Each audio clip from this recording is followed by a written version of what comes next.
Il a beaucoup d'argent. Il a tous les moyens pour exaucer tous ses biens. Il mange à sa faim. Il est aimant. Il tombe lui aussi dans les soucis. Comment expliquer ça? Les pauvres de son côté, ils pensent que si j'avais l'argent, si l'argent était avec moi, non, je vivrais sans souci. Ah, c'est faux. J'ai regardé parmi les célibataires.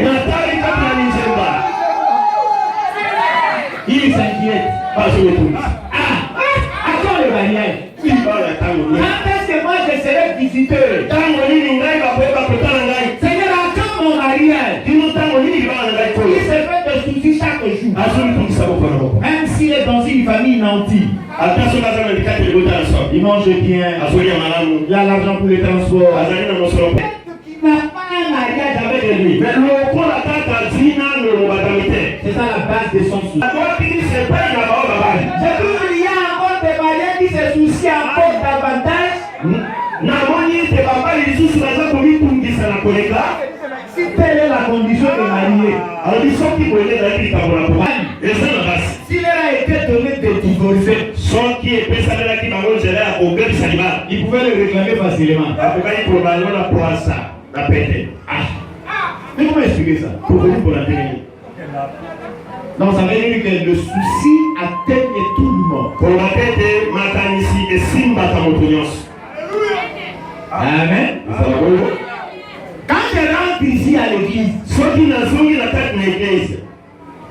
je regarde le serviteur de Dieu, les porteurs.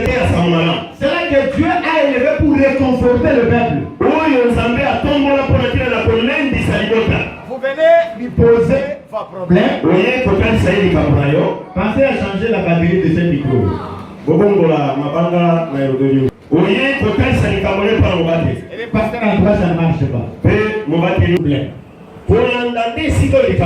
Parce qu'il y a des contraintes. Quand je viens, c'est saoulé, je l'obéis. Quand la richesse est médie, il faut tout faire par l'extravagance. La richesse devient maintenant un Dieu pour moi. Et quand même, je n'ai pas cette richesse. Je vais aller la chercher dans des voies obscures.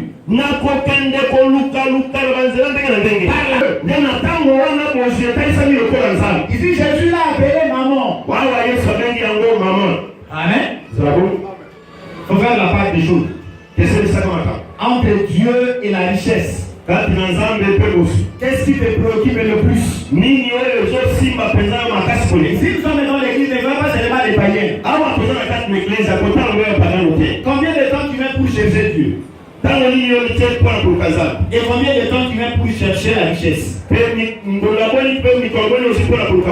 Essayez un peu de faire ce parallélisme là. Fais un tableau. Avec, comment dirais-je, 3 colonnes. Hein? Première colonne, Dieu. Deuxième colonne, la richesse. Et troisième colonne, là vous mettez le temps. Quand tu te réveilles le matin, tu pries combien de temps? Tu notes là-bas. Il y a un nombre d'heures pour la prière. Quand tu lis la Bible, tu notes le nombre d'heures. Quand tu termines maintenant, tu vois combien de temps tu étais à la recherche de l'argent. Tu es sorti à la maison pour courir derrière l'argent.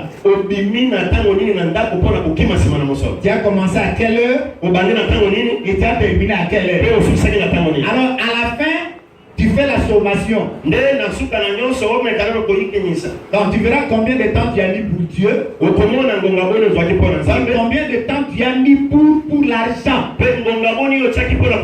Et toi-même tu donneras la conclusion. Donc, quelle est la part que tu donnes à Dieu? Alors quand nous rentrons dans Luc, il prend encore un exemple d'un riche. Il dit la terre de nos riches avait beaucoup remporté. Quand vous lisez là-bas, c'était au pluriel, les terres. Comme ici à Kinshasa, tout le monde n'a pas de terre. Nous pouvons dire que les terres, ce sont les domaines de nos activités.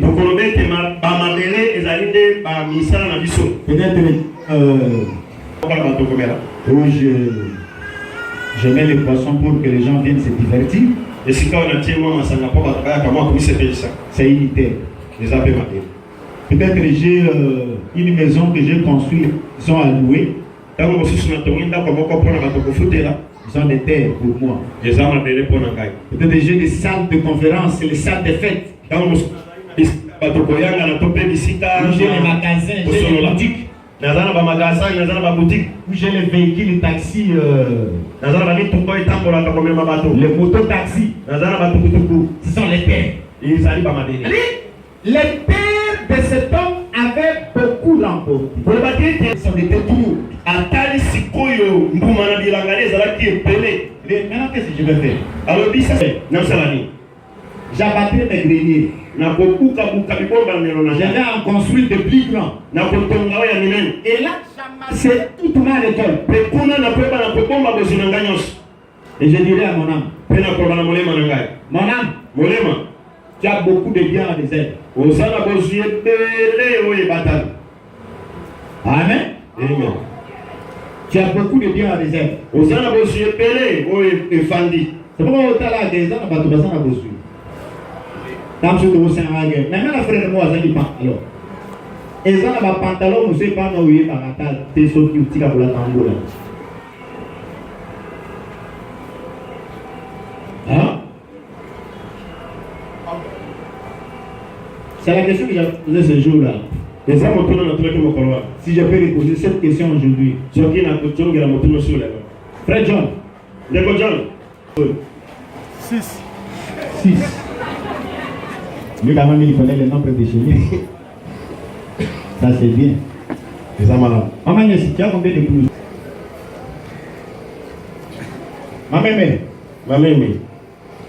Vous avez la chip combien?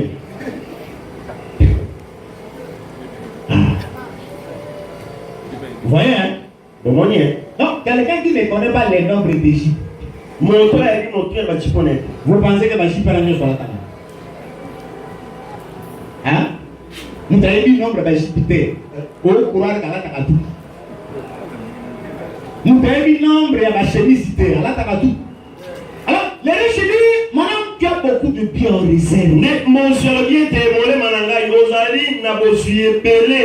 Repose-toi, mange, bois, et réjouis-toi. Car tu as beaucoup de biens en réserve.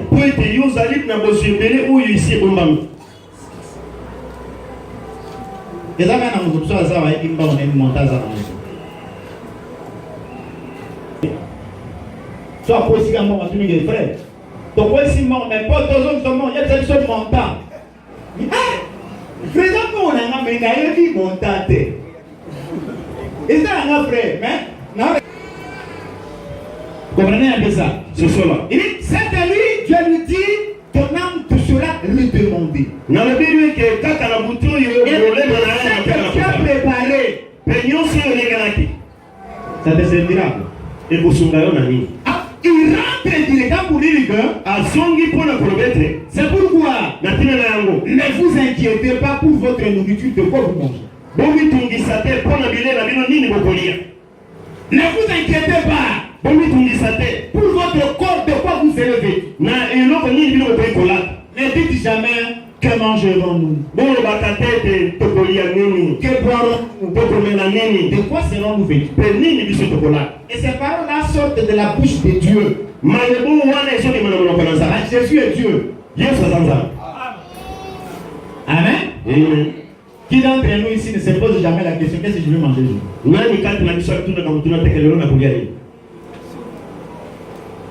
Qui ne se pose pas la question, qu'est-ce que je vais mettre aujourd'hui sur mon corps? Même si on ne manque pas de chemise, hein? Vous êtes devant votre garde-robe. Qu'est-ce que je vais porter dessus? Non, là, t'es l'origine. Ça, le violet avec le. Non, non. On a fait de ça, hein? Oui, non, oui, oui.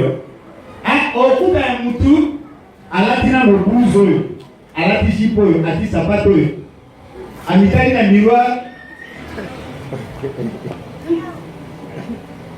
Syndicate. Le syndicat? À quel ministre? À l'outil moussous. À la zone na miroir.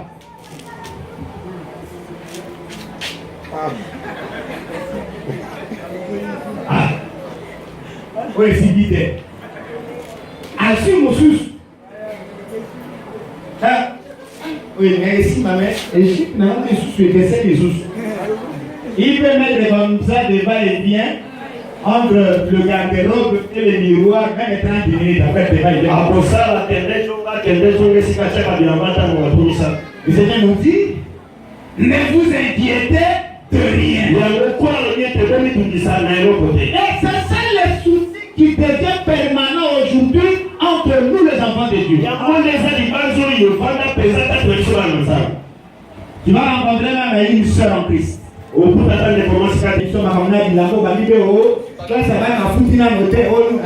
Ça va? Nous sommes en haut.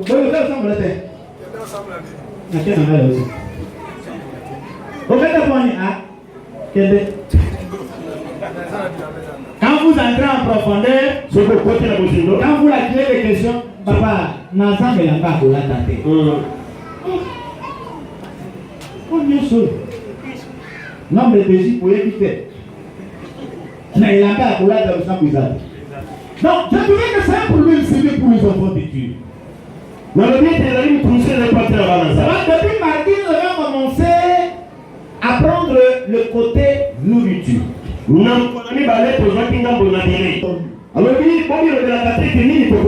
quoi serons-nous vêtus? Que boirons-nous? Il y a qui les recherche. Lorsqu'ils citent dans l'église, vous trouvez encore les gens qui s'inquiètent du manger, du banni. Nous, les enfants de Dieu, nous devons marcher sans inquiétude. Je vais arriver, je vais toucher la main qui est.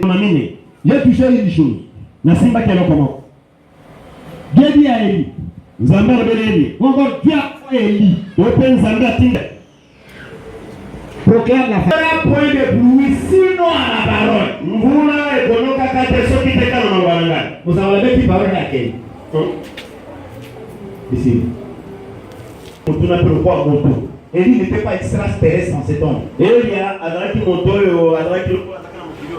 Allez, quand il prophétise, Élie savait que quand je prophétise comme ça, Dieu lui-même s'en occupera. Vous comprenez? Quand il dit la chose, quand il dit, va du côté de l'Orient,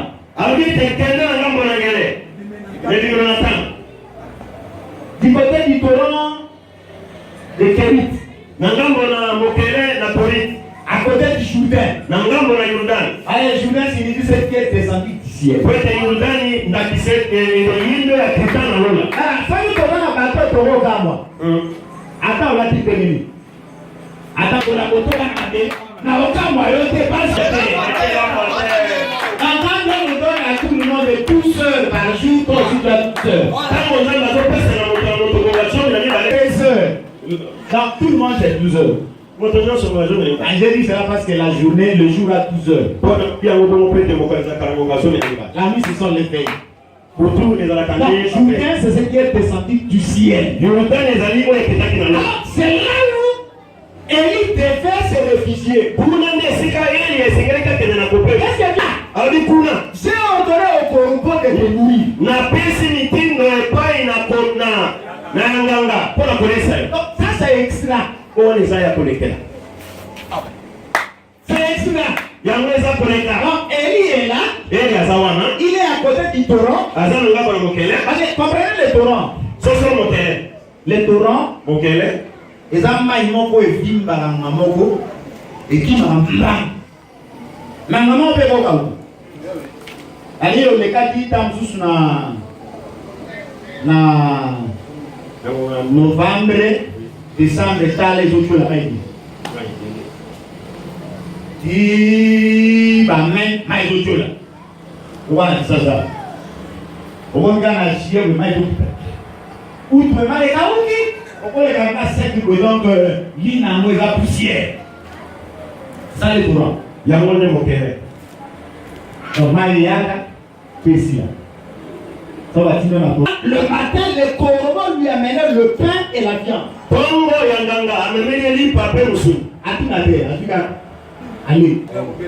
Allez, dans le Sili, Azuma Aduna, allez.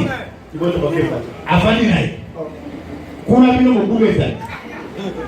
Vous comprenez? Avant de nous dire que la pauvre la voyait, parce qu'il a la foi à la parole de Dieu. Oui, mais ça n'a pas dit, mais Dieu a dit, si on donnait au corbeau la pessimité de la langue, de te nourrir, alors marqué, le corbeau m'amènera de la viande, le corbeau m'amènera du pain. Hein? Lipa. Allez, lipa, olola lipa. Na mosunya kokauka. Après mission la bataille mosunya kokauka. Après qu'on lit ici, demain quand ma mongo. Ah! Ah, ici la chute. Voilà bien. Comprenez hein? C'est Dieu peut te bénir aujourd'hui. Ça va pas problème. Non, les amis.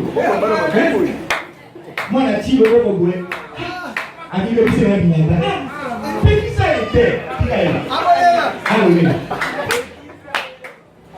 Hein? Mais vous faites ça bien. Les autres, ils vont ok. Ils vont en tout cas. Vraiment, ça comme ça. Ça va bon. Là, on a la contribution. Qui va donner $50? Non, on peut ça va donner à tout le temps. Ça va bon. Le torrent continue encore à couler. Mon père est comme à la petite Olamba. Mais comme la pluie ne tombe pas, le col en boule les gens qui connaissent le torrent a cessé. Mon père est habitué. Il peut quand même bâtir ça qui est la Torah. On va se croiser, nous sommes petits comme on veut échouer.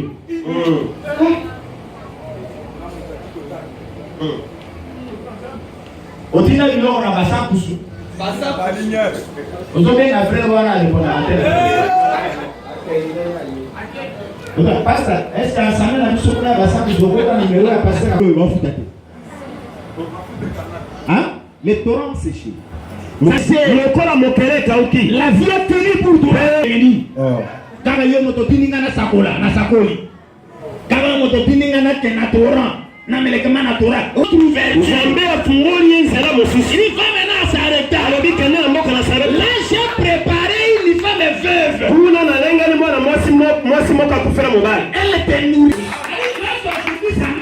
nous avons l'ennemi avec nous. J'ai créé la prospérité.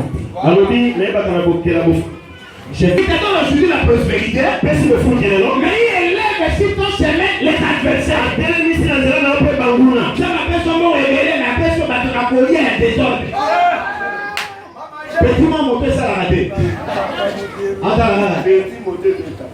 Bien mis.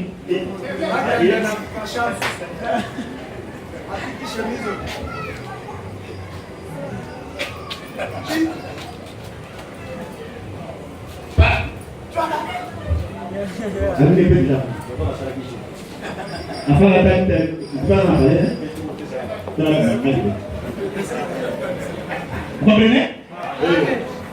Et puis, on a vu quoi? Alors, on a développé. Alors, on a dit mais il faut avant avec le sol la sortie soulier. Na okeba. Allez, petit. Moi le bouge, yo sur le joueur. Donc là on a au pantalon la master la nini. Hein? Na uto mwana mongo. Ayi papa ndio mwana nda. Akena ngerasi. Commander a dit papa mongo amisomele moi Pierre. Adona bouquet. Toi, celui-là, tu m'appelles, tu m'envoies le bouquet. Et là, il dit, il y a ma passé. Papa, comment il non, il est pas. C'est ça l'université. Voilà. Vous avez 1000, on a petit, bon, il faut que ce soit 1250. Comme ça, ça veut dire 2 fois 1500, on a ça l'opération. Il y a 20 litres dans un roux. À son mis dans vos chemises. À son mis, ça va pas douter. Les gars, moi, la dépasse, moi, on va y aller, vous parlez. Et puis, quand on a mis le téléphone, on est à battre. Alors, ça, on va nous faire mais quand on a un temps, on va pas silencier. Il faut avoir la foi. Comme un étudiant. Il faut le vivre. Vous comprenez un peu ça? Donc, j'ai préparé une femme. Vous avez dit dans l'anglais, moi, sinon. Cette femme n'a pas tenu. Moi, sinon, la police. Dieu est Dieu. Zamba Zanzam. Dieu est Dieu. Zamba Zanzam. Dieu est Dieu. Zamba Zanzam. Dieu est capable de te prendre en charge à 100%. Zamba Azana Makoki a besoin de Mokumba na Mokama. Alors, Israël est dans les déserts. Il est parti de l'île. Il arrive dans les déserts de Saint. Il est entre Élim et Sinaï. Donc c'était le 15e jour. Allez, ils ont fait, je vais dire 45 jours. Au milieu, le 15e jour. Et tout l'ensemble des enfants d'Israël murmura dans les déserts contre Moïse et Aaron. Et le murmure c'était contre Aaron. Deux personnes. Ce sont ces deux personnes-là que Dieu s'est servi pour les faire sortir d'Égypte. Israël n'est pas sorti de l'Égypte de lui-même comme ça. Israël a mis en Égypte pour les mots pour aider. Un mouvement spontané comme ça, tout le monde se met de quoi aller. Dieu s'est servi de Moïse. Et Dieu s'est servi d'Aaron. Et devant Dieu, ces hommes n'étaient pas n'importe lesquels. Quand Dieu a appelé Moïse, c'était faire sortir son peuple de l'Égypte pour que les commissaires de l'Égypte ne soient pas. On va demander là-bas. On va brevet, na moi si n'animal. Ah, si vous m'asseyez pas du brevet. Ah, quand vous préparez déjà moi si mais. Ah, elle a tout préparé. Vous voulez vous empêcher? Vous voulez attendre les bons. Vous voulez pas nan, habitez maman. Il est Isaka. Il est Isaka. Hein? Azali na lotomo moko ya kokokisa ngo liboso na Nzambe. La femme. Moi aussi. Moi je suis de l'assemblée. Moi aussi azali na lotomo moko kokokisa liboso na Nzambe. Les femmes âgées doivent aider les jeunes femmes. Basi oyo mibu na bango epusani sengeli basunga bo baza bilenge. C'est un ministère accompli. Yango ezali mosala moko po ite ba. Les femmes doivent accompagner Jésus. Basi esengeli batambola na Yesu. Quand je vois Jésus, je vois le ministère de la parole. Tango nazomona Yesu nazomona lotomo ya les femmes sont appelées à accompagner les ministères avec leur bien. Basi basengami kotambola na lotomo na bosi na bango. Nous avons besoin de fortes femmes. Oui. Les femmes qui se distinguent dans le sel. Je vous ai dit même un jour ici qu'en Israël, les femmes faisaient même office de portier. Vous entrez comme ça à l'église, la personne qui vous rencontrez à la porte, c'est la femme. Moi, je suis à lundi, ça pied de moto à lundi, ça pied de la moisse. Jean Leroux, la Ebanaka, à côté. Pierre Léonard, monsieur. Vous avez Il n'est pas terminé. Tous sont calés. Jean Moulin, tout ça, il a dit, oh, viens continuer. Oh, maman. Comme ça, on a grand frère. Ah, oh, appuyé, papa Yann. Assoir, on dit, papa. Yo, ça, on va me faire la tour à la cana. Maman, dit, Kamouina. On va la voir, on va soyer sur la porte et pas la moisse. Maman, dit, Kamouina. Hein? Jean, quand t'as dit, moi, c'est bloqué. Jean, il faut me libérer. Ah, ouais. Papa. Vous comprenez? Vous savez dire que la femme de grâce, ils peuvent mettre ces grâces-là au profit de l'église. Et c'est une bâtie en gros, pour l'église. Quand une femme qui peut pour non. Est-ce qu'il a interdit à une femme de prier? C'est Dieu. Basi basala ka musala ya kusungaza. Et na uye tali musala ya lotomo ya neloba. Prophète, évangéliste, pasteur, l'église. Au côté de la côté. Sortez sans hésiter. C'est alors que moi, Déborah, je me suis levé mère en Israël. Déborah n'a mis tomboli maman en Israël. C'est pourquoi quand il y a des hommes qui sont faibles, si une femme est courageuse, elle peut se lever. Maman, papa, papa, yo, papa, Ali, totalement. Yesu azaliyawa, Yesu azaliyawa. En ce temps, maman, comment? Mais quand il y a des hommes capables, c'est ceux qui battent dans ma casse bazali. Aujourd'hui, les femmes se lèvent debout parce qu'il n'y a pas de hommes capables. Alors quand on trouve comme ça dans une église où il y a des femmes, quand il a cherché à lui convaincre,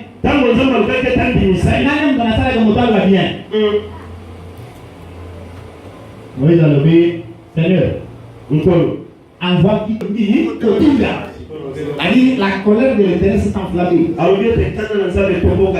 N'y a-t-il pas ton frère Aaron? Toi tu seras Dieu, Aaron sera ton interprète. Je mettrai les paroles en toi. Tu parleras à Aaron. Et Aaron le répétera auprès du peuple. On va dire quoi? Le prophète, c'est l'interprète de Dieu. Quand Dieu parle dans un langage embarrassant, quand Dieu parle dans un langage embarrassé, le prophète est là pour prendre le langage embarrassé de Dieu. C'est facile. Un ministre, c'est quelqu'un qui doit être compris au milieu du peuple. Mais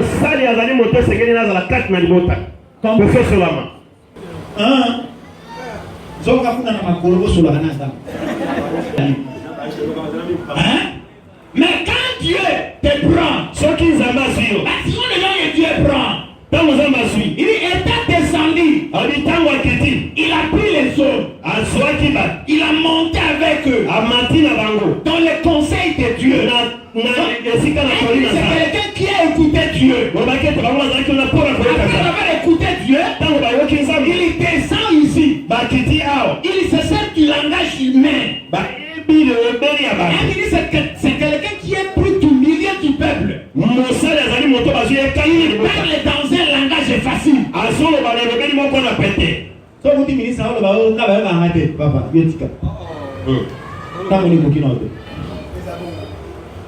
comprenez ça? Il faut Amen. Hein? Maintenant le peuple ici, ça c'est une période mais il contre ces deux hommes. Avec la mission. Et de la mission. À comprendre. Pour la mission,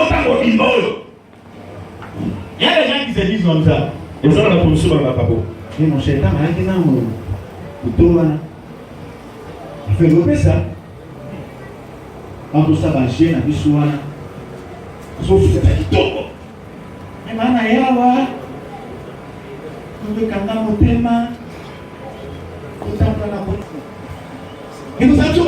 y a Il y a même un apôtre qui a posé cette question. Batamboli. Totiki baboti. Totiki. Tukibana. Totiki bilanga. Totiki minuba. Oh, toke na Bethany toke. Toke na Nazareth toleki. Tozoma na Nazareth toke na Nazareth. Toke na Bisobe toke na Bisobe. Vous en avez choisi. Avenir les autres. Non, quand ici, au son qui veut. Au moins, on a monté ici à monter à monter. Pas un malade, ici, on va la faire. Ah, mais qui va dans la zoom. Comment dit chose? Hein? Et vous devez tout le monde à monter ici à monter. Vous pouvez écouter mon abord. Bon, papa, la moutarde plutôt c'est oh. Il a tout abandonné. Oh, la technique. La parole que vous devez retenir. Et Seigneur, dans ce siècle-ci, Bandeko, les sœurs, Bandeko Bassi, les biens, besoin, au centuple, Namokama.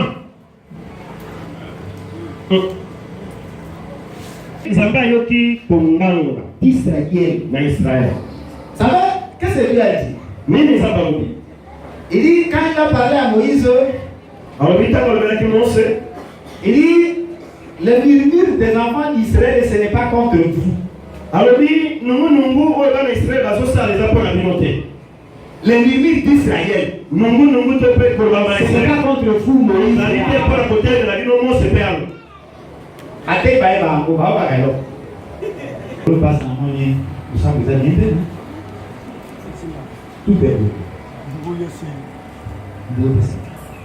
C'est ça. Hein? On veut faire ça. Vous pouvez vous échouer. Faisons pour la malade à Bila. Faisons pour la taille en bon, vous allez échouer. Hein? Kalau kuna toke na lawo itala na ni gopo la tashi before na ko na tayar maka akapenya